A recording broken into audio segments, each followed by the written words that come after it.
با سلام به مناسبت یلدا. به این مناسبت شعر قشنگ میخوانم، خیلی کوتاه و خیلی زیبا، از خانم نغمه مستشار نظامی.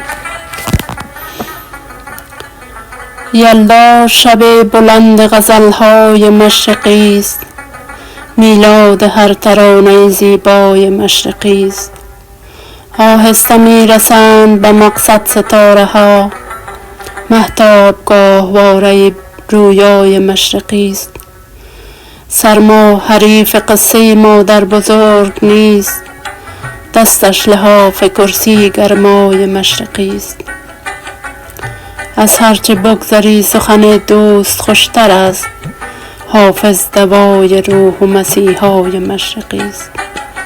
حافظ دوای روح و مسیحای مشرقی است. سیب و انار و پسته، شیرین و ترش و شور، طعم اصیل یک شب یلدای مشرقی است. حالا که دوستان همه جمعند دف بیار، چشم انتظار صد دل شیدای مشرقی است. یلدا شب یکی شدن آفتاب و ماه، یلدا شب یکی شدن آفتاب و ماه، میلاد هر ترانه زیبای مشرقی است. میلاد هر ترانه زیبای مشرقی است.